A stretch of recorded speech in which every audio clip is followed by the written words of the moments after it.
right, folks, we're going to be getting into a ton of news coming directly from Nintendo. They did a round of interviews last week that are published today. We're hearing from Doug Bowser, Bill Trinen, and others from Nintendo of America and Nintendo of Japan. I'm really excited over this stuff because we actually learned a ton of news about Nintendo Switch 2. Now, I will note it's a little weird, some of the news that's coming out from these interviews, simply because these are things that we should have just known already. But hey, it's better that we at least know now, and it's coming directly from the president of Nintendo of America. But that being said, I'm really excited about some of this stuff. So we're going to be going over a number of interviews. So you're going to want to buckle up and strap in. We got a lot to read, a lot of articles to read. Yes, I know some of you guys don't like when I just sit here and read articles, but what do you want me to do? These are literal interviews. We're going to add our commentary, but you know the drill at this point. If this is the first time you've ever been to my channel, I would appreciate if you would subscribe to the channel and help us on our road to 200,000 subscribers. But setting that aside, we're also giving away a Nintendo Switch 2. All you gotta do is head down to the link down in the pinned comment or the description to enter. And you know what? Let's go ahead and get to this first one, because Polygon split up their interview over a few articles. And one of the ones they did here talks about Animal Crossing and getting the island over to Switch 2. They say you'll be able to move it easily. So, good news if you've been fretting about abandoning your Animal Crossing New Horizons island save on a console that will rot away in storage, then worry not. You'll be able to seamlessly transfer your island save data to the Nintendo Switch 2 without needing to download an extra app or use a cloud save.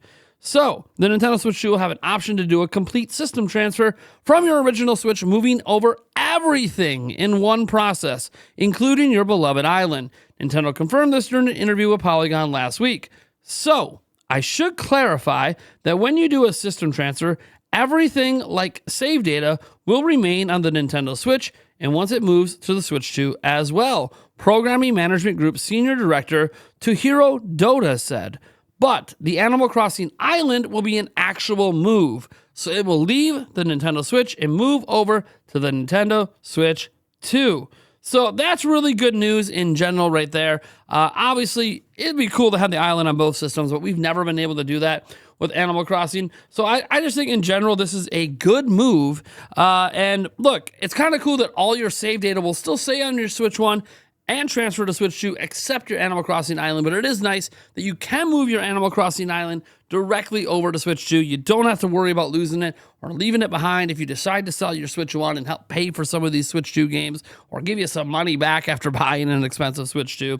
Anyways, let's move into the next interview, and it looks like it happened over on The Verge. So, Nintendo says tariffs aren't the reason the Switch 2 costs $449. So, before we even read the interview, yeah, it looks like that was not a consideration. So even though everyone's been talking about tariffs, including Nintendo, it does appear that when they priced the system, that was not one of the considerations. So Nintendo of America President Doug Bowser explains what goes into setting the price of new consoles and games. So we get into the game pricing as well. So let's go ahead and get to some of the quotes. Nintendo of America President Doug Bowser says that tariffs did not directly impact the console's pricing. Put the April 2nd announcement aside, any previous tariffs were not factored into the price itself, he explained, speaking to me the day after the event. That may be true, but the impact of the April 2nd tariff announcement is already being felt, because just 2 days after it, Nintendo announced it was delaying Switch 2 pre-orders. All right, now, they were originally slated to begin April 9th in order to assess the potential impact of tariffs and involving market conditions. All right, there's no new pre-order date. So when we roll down there, we go, hey, so why is the Switch 2 so expensive? When I asked Bowser, he rattled off a list of new console features. The bigger LCD screen, the more powerful internals, the Joy-Con controllers that have been enlarged and redesigned for durability, the game chat social layer built into the console, and more. Quote, we want to make sure that this is a device that is approachable, that consumers will see as part of their overall entertainment experience, and will understand that it has a longevity to it, Bowser says. And all of those factors really go into the consideration of the price. Okay, that's cool for the console. Let's keep reading what it says here. So you want to consider pricing relative to the Switch, since we still have that in distribution. But really, the consideration was driven more by what is part of this particular gaming experience versus what is relative to Switch 1. Now, obviously, game pricing was a thing as well. And speaking generally about determining pricing for games, Bowser says that each game, we believe, is a unique experience and thus prices can vary accordingly. That's how Nintendo Switch Welcome Tour, a game that teaches players details about the Switch 2 and offers tech demos highlighting key features, ended up as a paid game instead of a free pack-in title like Wii Sports or Astro's Playroom. As this game was being developed, what's been packed into it is a depth of mini-game experiences. Bowser says they are very deep, they're very repeatable, and so as we looked at that depth of play experience and opportunity, we felt that $9.99 was a fair price to ask for that. And to that I say, boo on you, Doug Bowser. You are not Reggie Fils-Aimé. Reggie Fils-Aimé would have fought for this game to be included in the system, just like he fought for Wii Sports. Really? Also, Nintendo, why the hell are we finding out about the price of that game in an interview? Why isn't it on your website? This makes no sense to me that this is how the price is being communicated. Again, we have an overall communication issue with Nintendo. We got to make a video on that later. But in general, prices are going to be variable. It is what it is. That's really the thing here. Prices are going to be variable. Yeah, we already know this. This is exactly what they said when they priced Tears of the Kingdom at $70. Now we got to get to the Washington Post over here. And it says, Nintendo boss Doug Bowser explains the price for Mario Kart World. So we're going to get deeper into the pricing. He gives an even more in-depth explanation here. So as we scroll down here, Bowser noted that the other marquee title, Donkey Kong Bonanza, remains at the standard retail price for premium games of $70. What you see right there is variable pricing, Bowser told the Washington Post. We'll look at each game, really look at the development that's gone into the game, the breadth and depth of the gameplay, if you will, the durability over time, and the repeatability of gameplay experiences. Those are all factors, and there's many more that go into consideration of what is the right price point for the game. So I think you can anticipate there will be variable pricing, and we haven't set a benchmark. That's really, really interesting. He asked Bowser if Nintendo breaking the seal on higher game prices is part of his role as an industry leader. And he said, I think it's less about representing the industry. This is really about Nintendo deciding the right thing to do for its products and what the pricing should be for its products overall. Even in the previous generation, we had some variability.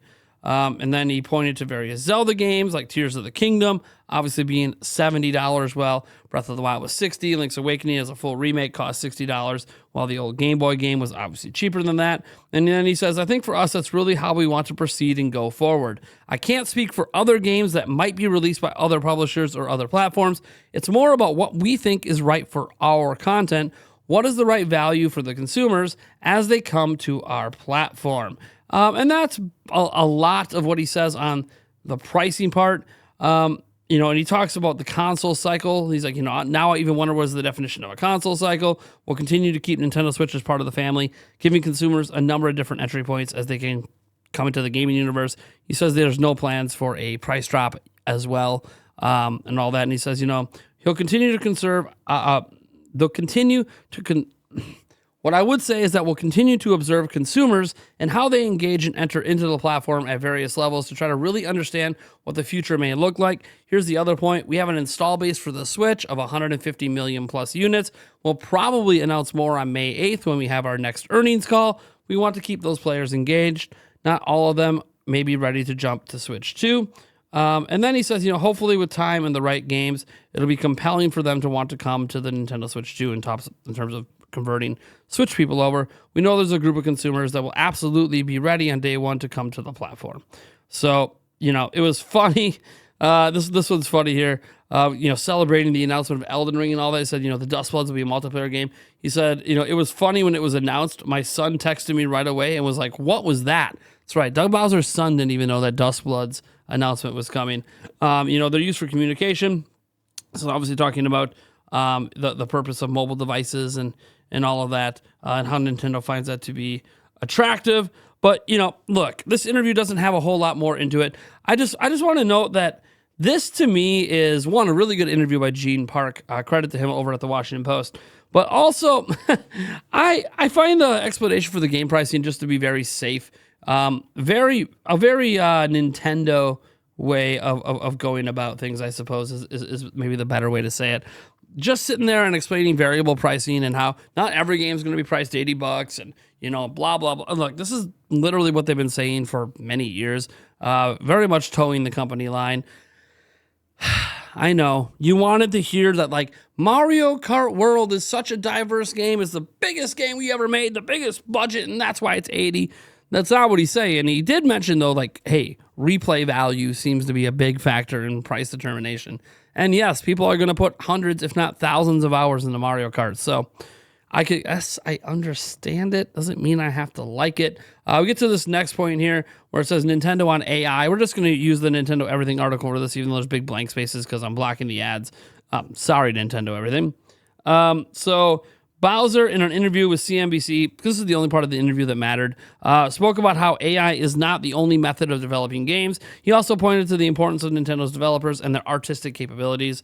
So he says, if developers choose to use AI, and it is a discussion right now at Nintendo, it's not the only method of developing games. We still believe that what makes our games special is our developers, their artistic capabilities, their insight into how people play. There's always going to be a human touch and a human engagement in how we develop and build our games.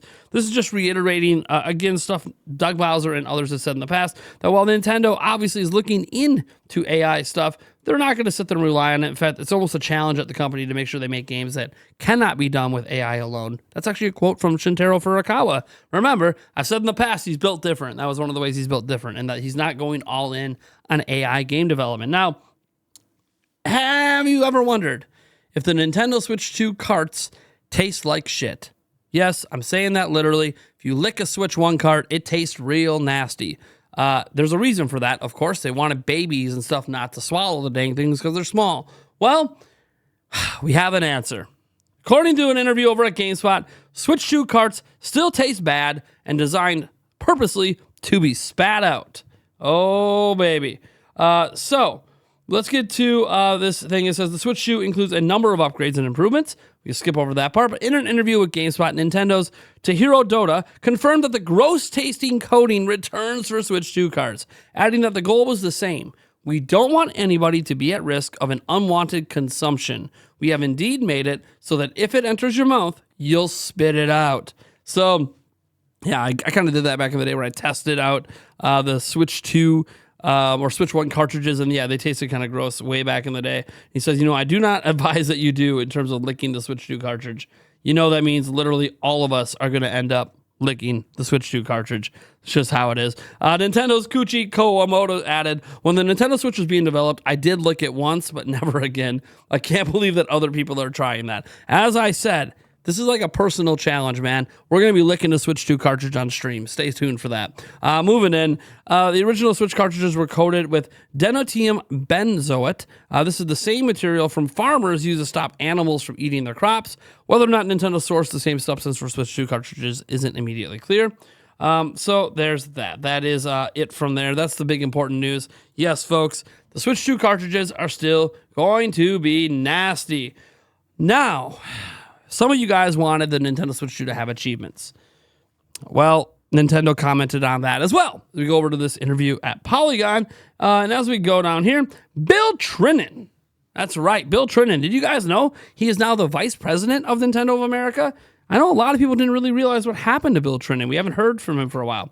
So when we asked the vice president of player and product experience, Bill Trinan, if we can expect achievements, he gave a pretty clear answer. Nope. I mean, good old Bill, straight to the point, from a translator translating Miyamoto live on stage at E3 to being asked, hey, will Switch 2 have achievements? Nope. Gotta love Bill Trinan. I miss the guy. That's literally, that's all that's in that article. I just glanced at it. It's just, nope, there will not be achievements. Thank you, Bill Trinan. Now we got to get to an interview that was done over at Nintendo Life where it says, hey, there will not be Hall Effect sticks. Oh, man. No Hall Effect sticks. What? So let's get to the question. Let's jump off the sensitivity stuff and talk about the stick of the Switch 2 Joy-Con because it feels so different to the original Switch's analog stick. So, is it a Hall Effect stick? Were you inspired by the Hall Effect stick? All right, this comes from an interview of Nintendo of America's Nate Bildorf, so just so we know what it is. And here's what he says. Well, the Joy-Con 2's controllers have been designed from the ground up. They're not Hall Effect sticks, but they feel really good. Did you experience both the Joy-Con and the Pro Controller? Nintendo Life says both. So I like both, but that Pro controller, for some reason, the first time I grabbed it, I was like, this feels like a GameCube controller. I was a GameCube guy. Something about it felt so familiar, but the stick on that especially, I tried to spend a lot of time making sure that it was quiet. I don't know if you tried really whacking the stick around, but it really is quiet. I'm thinking about back to my Smash Brothers days where you just whack it. The Switch 2 Pro controller is one of the quietest controllers I've ever played. And then there was an Acid developer interview about this where the producer Kuchi Kawamoto, senior director Tahiro Doda, and general manager Tetsuya Sasaki said the following about the controller. In particular, the left and right control sticks are quieter and don't make noise, even when they're moved quickly to the edge. Also, they glide very smoothly. We take into calling them smooth gliding sticks. We mentioned that in a prior video. A lot of emphasis on the sticks. Them not being Hall effect, I think, for many people, when you hear that, you're going to feel disappointment. And I understand feeling disappointment because Hall effect, how do I put this? Hall effect has been advertised as a driftless solution. And no, it's not technically driftless. Hall effect sticks can drift. It's just very difficult to make them drift. And it's been advertised by many a third party as the ultimate solution to Joy-Con drift. And you know what? It is a pretty good solution. My guess is whatever Nintendo is using isn't called Hall effect. I bet you they built a custom technology for the sticks that is fully patented. We've even seen them mess around with Hall effect stuff in patents already. I bet you whatever this is a custom solution. And because of that, they can't be like, oh, it's Hall effect, because Hall effect is patented and they'd have to pay money to use those patents. So they probably made their own version or created their own specialized stick, and the patents for it haven't come out yet. But bottom line is we'll either see in the patents, or, you know what? Someone's tearing down a Joy-Con day one. Someone's tearing down a Pro Controller day one and going to immediately go to the sticks and just see what kind of sticks they are. It is pretty easy to tell what kind of sticks they are when you open them up. So we'll have to wait and see, but we're going to know. That's the bottom line, is Nintendo can't keep hiding what they did to the sticks forever. We will literally know day one. So we might even know before then if someone gets their hands on some of this stuff early. That being said, we have one more thing to go over. I mentioned Bill Trinen, right? He didn't just say nope to Switch 2 achievements. He did a big interview with IGN. So I'm really happy to finally end with our final article today, our big Nintendo Switch 2 interview with Nintendo of America's Bill Trinen. This comes from IGN. Talks about the price, mouse controls, and more. IGN, goes on to talk about the theme park of Mario Kart history, and I'm driving yesterday through the different segments of all of a sudden, I'm in the geyser tunnel from Dino Dino Jungle from Double Dash. But I'm wondering, so right now it seems like the races, you start at one track and end up at another, and then the final lap is one loop around the final circuit you end up at, not in Knockout Tour. That's different. But is there a time trial or a versus race mode that's a way to just do 3 laps at this track? Or are you always driving interconnected between them when you're racing? Trinen says, you will have abilities to drive 3 laps on certain tracks. Ooh, but hey, look at that. Bill Trinen confirming something here. Obviously, we've got a Nintendo Direct dedicated to Mario Kart World coming. I think you'll see a lot more on that game there. I think a lot more that will hopefully surprise you and will make you be like, wow, there's a lot to this game. Hey, I got to give credit to Bill Trinen. He did confirm something there and obviously used it to tease the upcoming Mario Kart Direct. So good on him. IGN, this will be really good to see because right now it looks great, plays great, but I think the talk of the town is the price tag. Here we go. Let's get into it. This is an $80 game from Nintendo in the United States and $50 if you buy the Switch 2 bundle. But I saw somewhere on your website that the bundle is only available for a limited time while supplies last. Can you talk about the strategy behind pricing Mario Kart? Trinen. Well, I would say it's less about a strategy of pricing Mario Kart World. It's just more whenever we look at a given game, we look at what is the experience and what's the content and what's the value. There we go. He's just repeating Doug Bowser. Mario Kart World, I think especially as you see from the Nintendo Direct,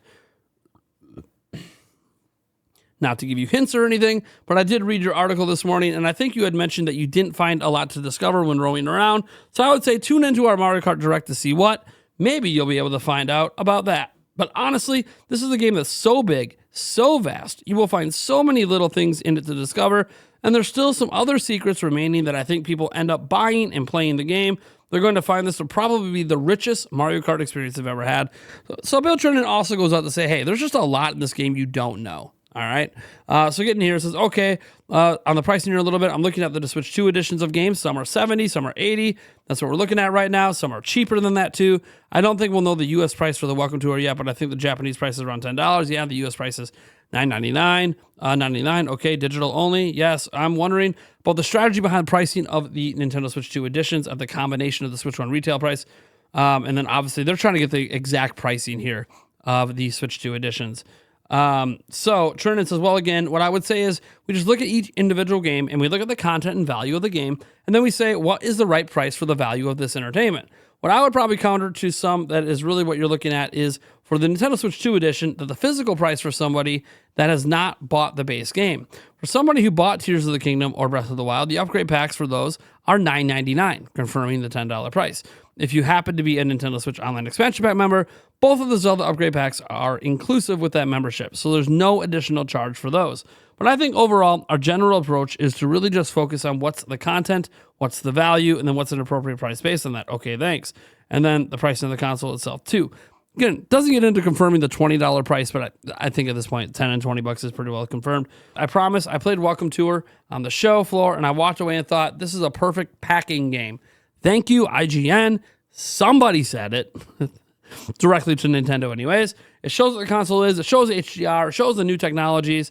In some cases for the first time. I feel like it's a great showcase for the console. Was there ever any talk of making this a packing game? And why did you decide to price it and put it digital?